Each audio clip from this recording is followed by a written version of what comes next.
If your priorities are misplaced or you have not clearly stated the criticality of your assets, in the case of a disaster like that, you'll be confused. Or because of your lack of proper planning or lack of proper categorization or prioritization of your asset, you prioritize the wrong thing that will keep taking money and will not bring any returns.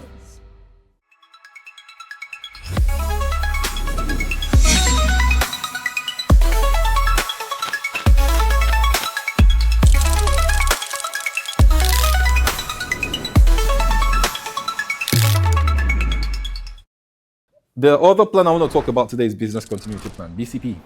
As you can see, there's business continuity. Why do you think business continuity plans are important? What is a business continuity plan, first of all? Remember when I was talking about your assets and how you need to know the most critical and categorize, prioritize them?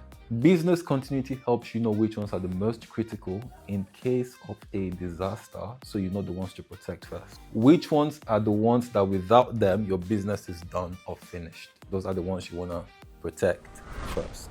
So in a situation where somebody has £100 left, they are running out of money, which is a kind of occurrence in a business. They've got £100 left, but they're an Uber driver, yeah? They've not driven for, let's say, 2 months because they were sick, but they've got £100 left now, and they need to buy his children's uniform to start in like 2 weeks. Now, do you take the £100 to buy the uniform, or you take the £100 to fuel your car to make more money? You use £100 to fuel the car to make more money, and then you can afford the uniform. So what have you done in that situation? Your child is also an asset. The uniform is an asset as well, right? They work together, but you have prioritized the most critical asset that would help you run your business so you can have more revenue or more income, and then you can spend on other things. You can afford other things. Does that make sense? But if your priorities are misplaced or you have not clearly stated the criticality of your assets, in the case of a disaster like that, you'll be confused. You won't know what to do. Or because of your lack of proper planning or lack of proper categorization or prioritization of your assets, you prioritize the wrong thing that would keep taking money and would not bring any returns. Because without the car, yes, you go for the uniform, that's nice. You love your child, that's nice. But then after you buy the uniform, what's left? You need to go and borrow money to then fuel the car. You might do that, which is what businesses also do sometimes, but you can save yourself the hassle of borrowing if you prioritize properly. You save time of paperwork, you save time of recovery, and you don't need to borrow.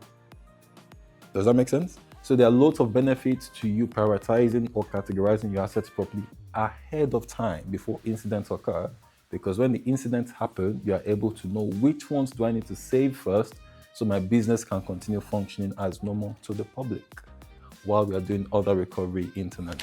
Let's say an e-commerce site suffers from a fire incident and they have to leave the building. Which assets do you think they need to save first?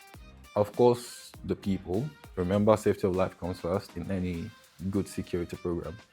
After the people, what are the next assets they need to protect?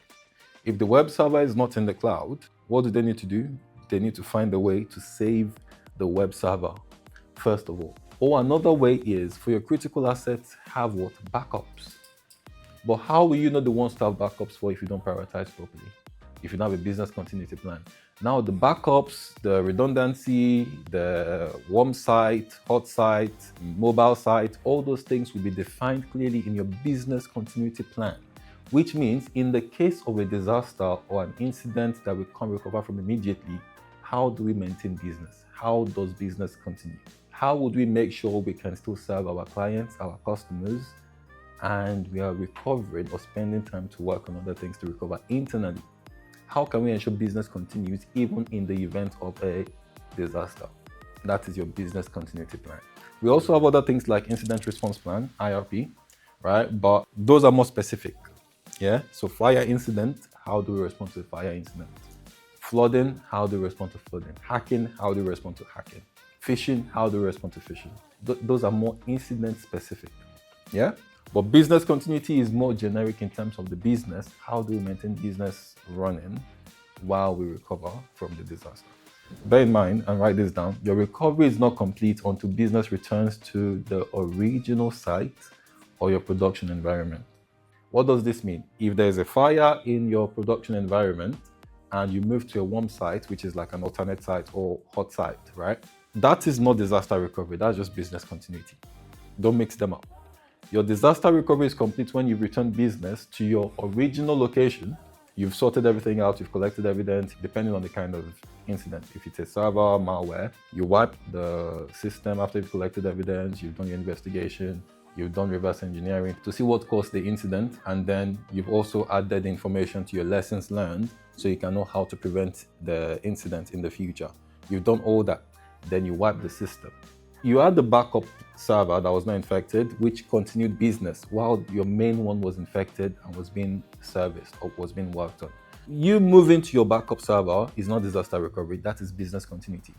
Disaster recovery is after you wiped the original one, then your business transfers back to this one, so this one can go back to being your what? Your backup server in case of another incident. Does that make sense? So there's business continuity and there's disaster recovery. They are not the same.